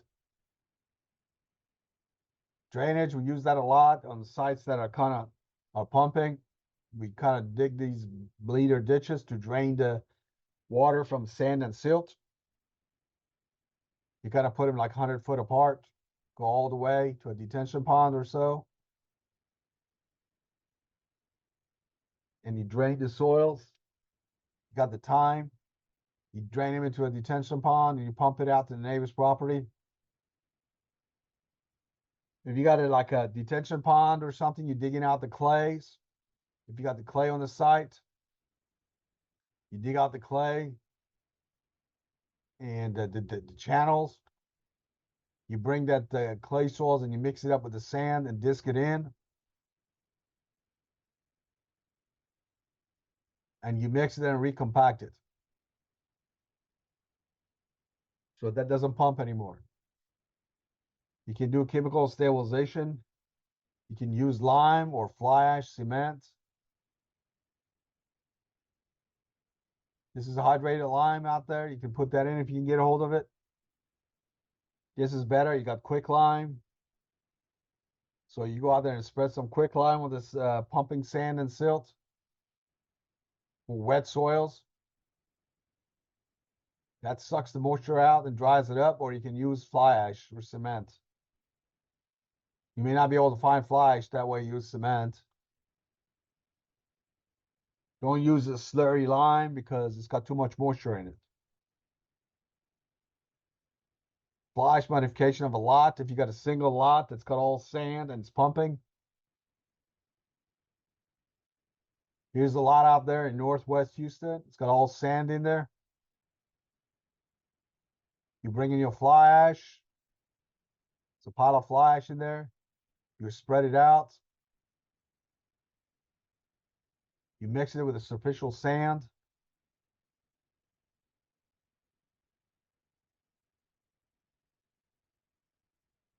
You mix it in, you add water to it. You go out there and start compacting it with a steel drum roller. Check the compaction passes. You check for fly ash depth. You just use phenolphthalein chemicals. It turns purple. Tells you what the depth of the stabilization is. Or you can remove and replace all the sandy soils and bring in structural fill, which is not economical. And you compact it. When you compact the soil, if you got a site with big chunks of clay, for example, you got to chop it to pieces to less than 1.5 inches to be able to compact it. So use what's called a disc. These are blades that go in there and chop up the big chunks of clay, break them up to small pieces. Then you can go out there and compact it with a sheep's foot. Proof rolling.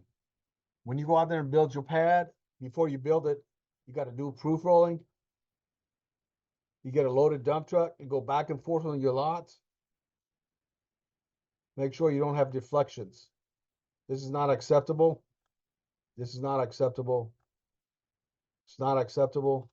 This is not acceptable. Not acceptable. Not acceptable. Not acceptable. Not acceptable. Earthwork for a single lot. This is a lot that got sandy soils on top of it. It was pumping.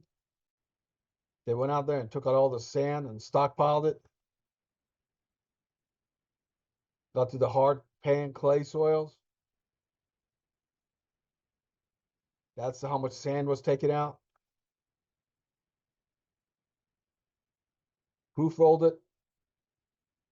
You brought in, select fill, structural fill.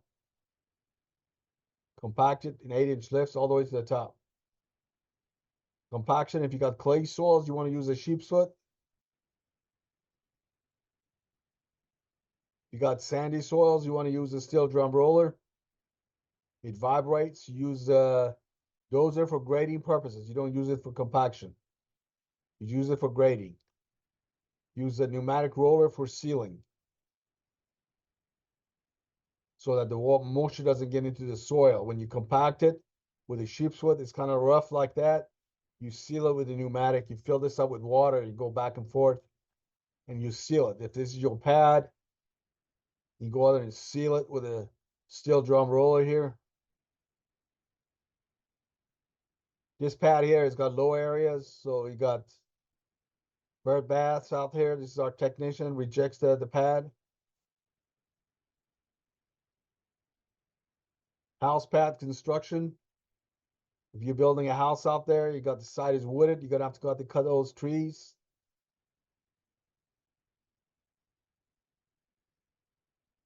You start bringing your fill after you scrape the grass, top 6 inches. You bring in your fill, then it starts raining. You got water standing out there on your pad. You got to go in there and pump that water out. Your pad is still wet. You have to proof roll it again. You get stuck. You have to go out there and dig out all the soft spots, dry it up, put it back in, bring in fill, compact it, and Build your pad.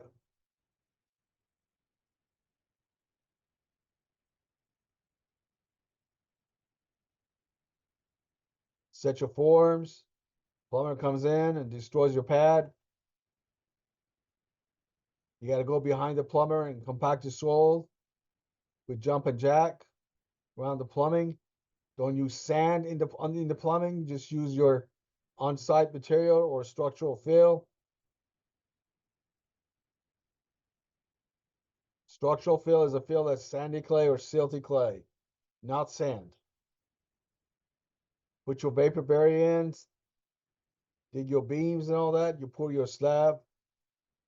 Now here, parts of Houston area, and in Dallas and San Antonio, when we got PVRs greater than 4.5 inches. On your post-tension slab, you gotta have a PVR less than 4.5 to build your slab. So this is a project out here, is Vista, Sierra Vista project in Brazoria County. The PVRs are 4.9, 5.1, 4.5, 5.2, 5.6, 5.1, 5.1, 5.4. These are the PVRs. So you can reduce the PVR by either using select fill, moisture conditioning, or chemical injection. Select fill, you can put some select fill on top of your lots. That reduces your PVR, but that's typically not practical because you already set with your elevations. So you want to change your elevations. You're going to either dig out some of the expansive soils and bring in select fill, or this option is not economical. Select fill has got a soil with a liquid limit less than 40, PI between 12 and 20. You can do also moisture conditioning. If you increase the moisture of the soil near the surface, it doesn't heave up anymore. So you can add a bunch of water to your top 2 feet or so. And you go back and compact it. You compact the soils at optimum plus 4%. Conduct moisture conditioning, compact the soil 95% standard Proctor density at moisture content plus optimum plus 4%. You got to extend 5 foot below the floor slab footprint. So if this is your Proctor curve, you compact at optimum plus 4%, so you're at here. When the soil is wet, doesn't swell. You cover it up right away as soon as you compact it with a plastic sheeting so that it does not evaporate. Otherwise, you can put a slab on it within 2 weeks. But you can't let it sit for a month and, you know, you're going to lose your moisture conditioning. You got to cover it up with plastic sheeting. Most builders just do chemical injection. They go in there and a chemical injection to a depth of 10 feet or 15 feet and reduce the PVR to less than 4.5 inches. And they put their slab on top of it. You got to do post-injection soil testing to make sure your chemical injection was effective. Lot drainage. You need to have positive drainage away from your lot, on your lot. We don't want to have water ponding anywhere. You need to have at least 5% slope away from the pad. Yes, this is the house out there in Tavola. Gotta make sure we got good drainage away from the house.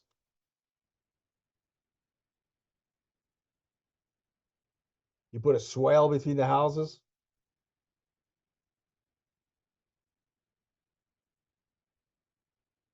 Quality control for soils, concrete, and drill piers.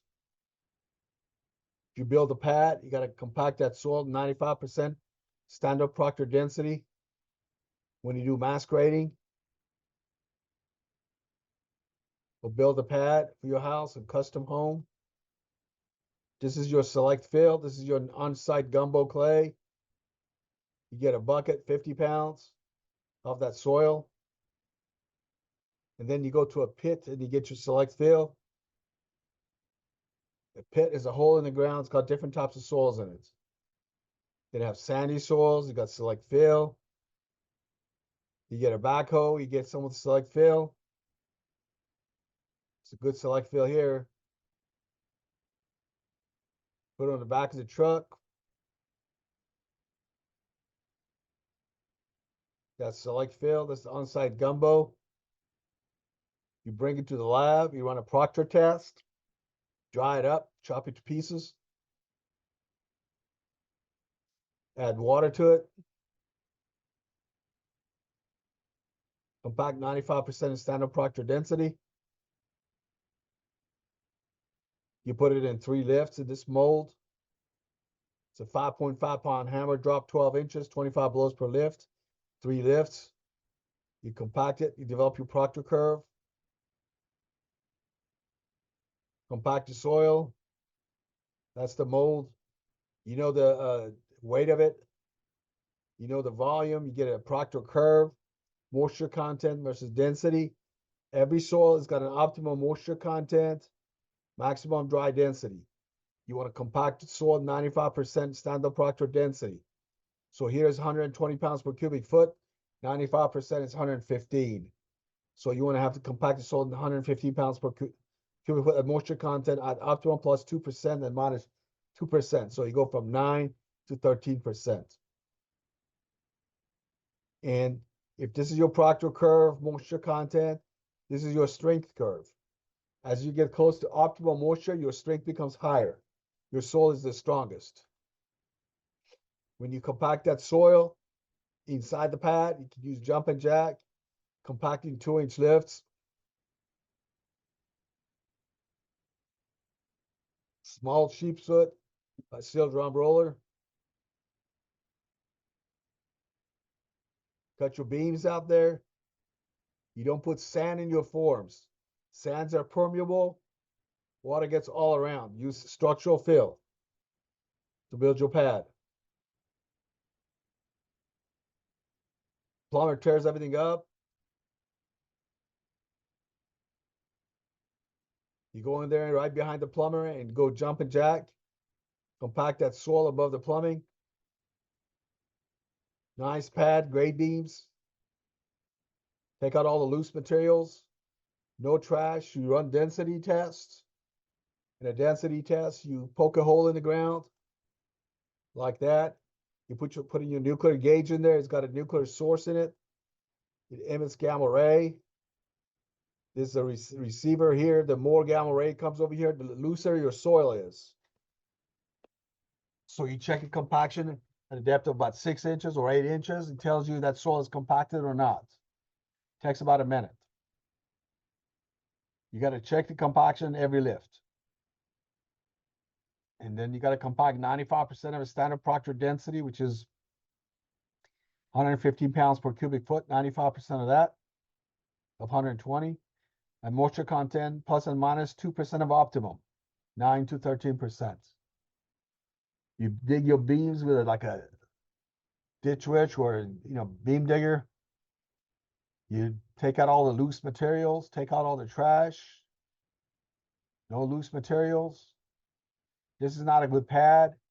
They dump all the loose materials on the pad. Got gumbo clay here. It's a bad pad there. You busted the steel. Really a bad construction here. Going to use a lot of concrete. Your beams got to be straight, clean. Remove all the loose materials.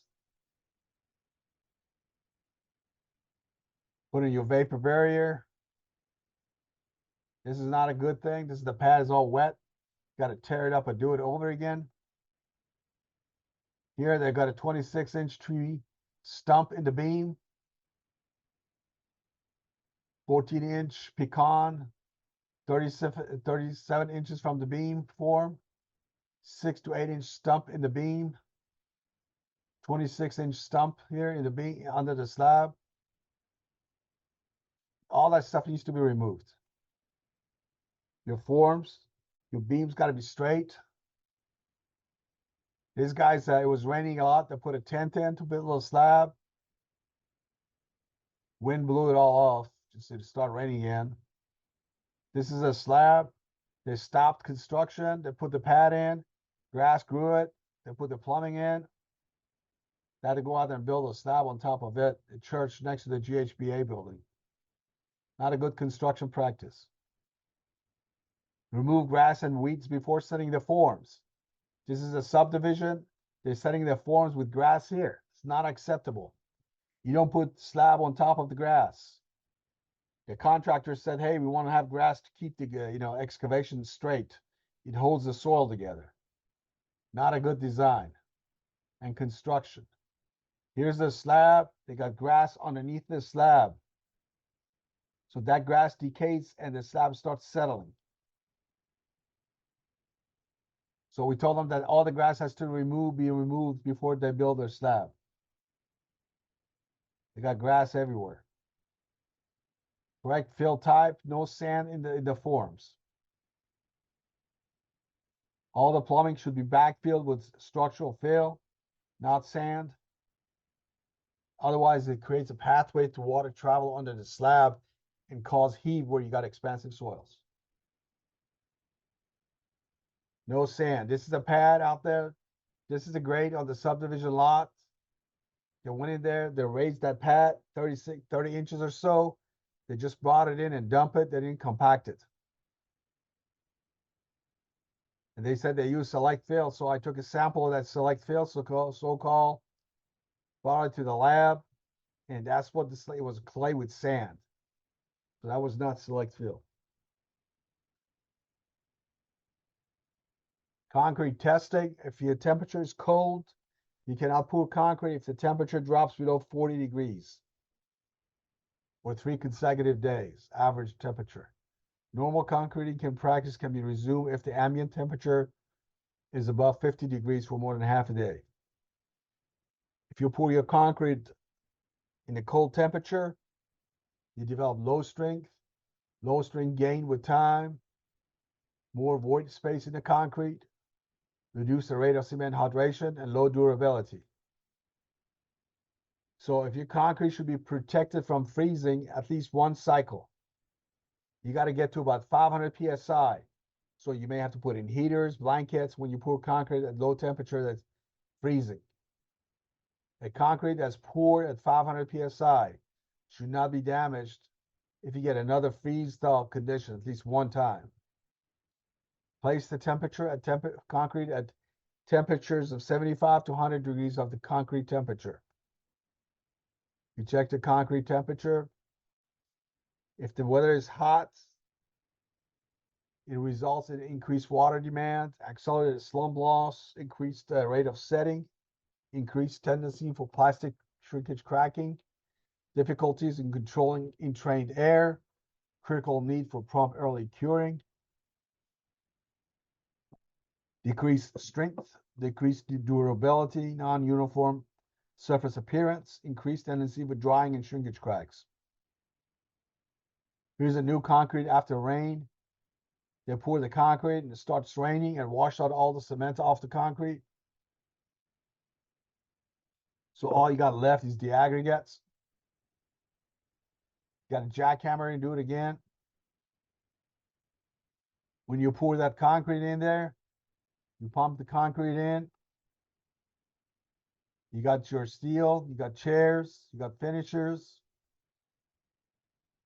You vibrate the concrete to create, make sure you don't have voids. If you got a huge conventional reinforcement slab, not post tension, you can go saw cut it at 15-foot spacing to reduce shrinkage cracking. It tells the concrete where to crack. So you saw cut it 1/4 of the thickness. So if your slab is 6 inches, you could basically, you cut 1.5 inches saw cut, and then tells the concrete where to crack. You run a slump test to make sure your slump is less than 5 inches. This is a slump cone. You put concrete in 3 layers, 25 blows per layer. You lift it up. This is your slump. That's how you measure your slump. This is 11-inch slump. It's got too much water in it, not acceptable. It's a 1-inch slump, not acceptable. What does this mean? It means to add 5 gallons water to your concrete.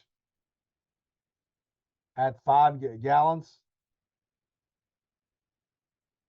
So if you add 1 gallon of water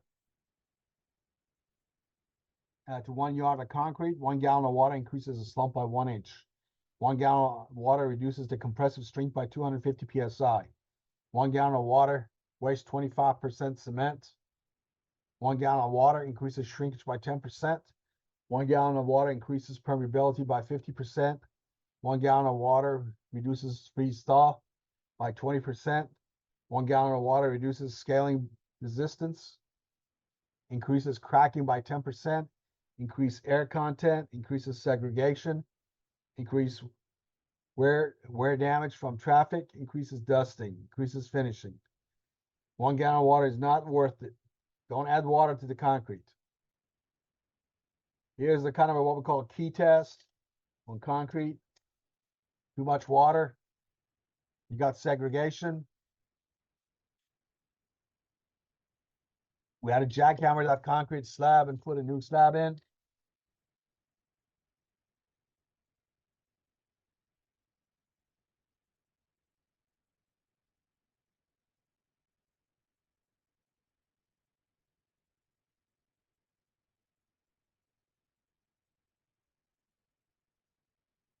Here's the slab here. Poured, didn't finish it right.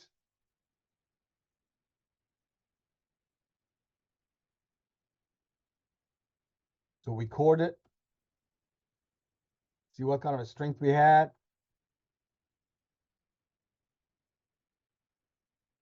Took the course to the lab. The strengths were 1700, 1240, 630, 840. So we had to jackhammer that concrete and put a new slab in. Making concrete cylinders. When you pour your concrete, you make cylinders. You got these cylinders here, 6 inches by 12 inches. You put concrete in there, 3 layers, rotted 25 times. You kind of clean the top, you level it, put a cap on it, you leave it on the job site 24 hours to 48 hours. We don't want to move it, otherwise it vibrates, it lowers the strength. Take it to the lab in a cylinder holder, put it in the curing room, you break it, and if the break is low, you can core it. Concrete slab, make sure it's got the proper thickness. Cap it, you break it. In general, concrete cores, they got a compressive strength of 15% lower than concrete cylinders. You can check the concrete strength with a Swiss hammer. Like that. You just level it with this rock in here, and you just run it in here. You can read what kind of a strength it has. It overestimates concrete strength by 25%. Windsor probe, you shoot a gun with a bullet into the concrete. That's the bullet right there. You shoot in the concrete. Based on size of the hole, the aggregate size, the depth, you can tell what kind of a strength it has. Drill piers. When you put piers in the ground for your foundations, for your custom homes, you got an auger rig and you got to drill reamers. You drill your piers, auger rig, drill your piers. This is your hole. You should not know more than 3 inches of water in it. You make your bell with the reamer. You measure the depths. No water, you check the strength with the hand penetrometer. Make sure your piers are vertical. With a leveling, you use a leveling, use a bell tool. Make sure you got the right size hole, right size bell.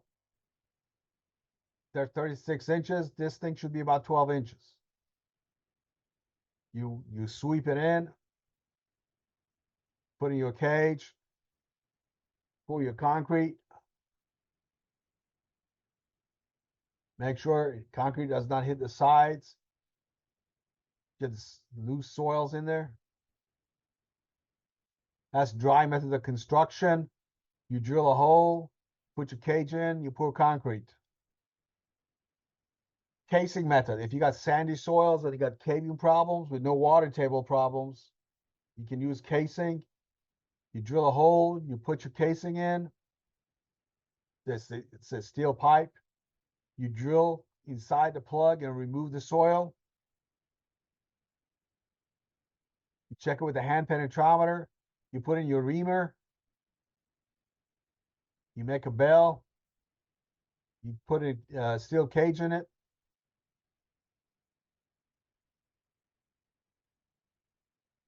Pour concrete. Remove your steel casing.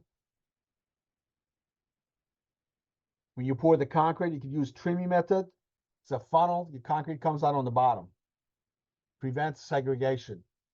Slurry method. If you're doing stuff in Westview, Bel Air, where you got 20-foot piers and sandy soils in some areas, you're going to have caving problems. So you got to use a slurry method of construction.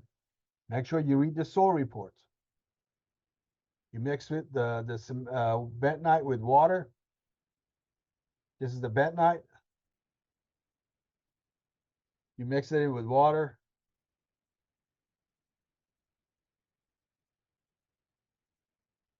And you can use synthetic material as well. You drill the hole with mud, keeps the hole open. Put in your steel cage. Pump the concrete from bottom up. It removes the slurry. You recycle the slurry. The bentonite sticks to the sand, keeps it from collapsing. You also have hydrostatic pressure. Keep the hole from collapsing. You drill a hole, you introduce your slurry, keep the hole open, you put your steel casing, you trim the concrete from bottom up, it removes the drilling mud, because concrete unit weighs 150, drilling mud is about 65, 70 pounds per cubic foot. So that's the end of my presentation. You got projects, send me pictures, I appreciate that very much. This presentation is going to be on YouTube. You can go there and watch it again. There's a lot of information. Program evaluation, I don't think it's going to work. This whole Zoom has got a lot of problems. Yeah, doesn't work.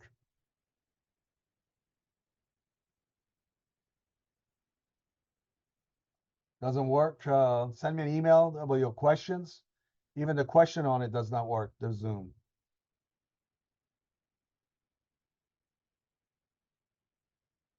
So just it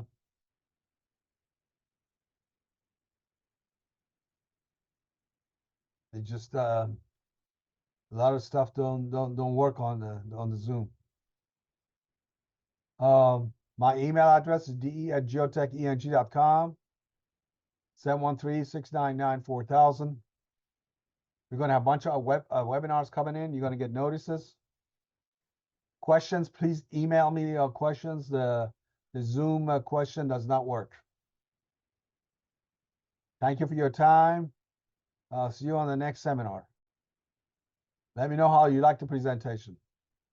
Send me an email.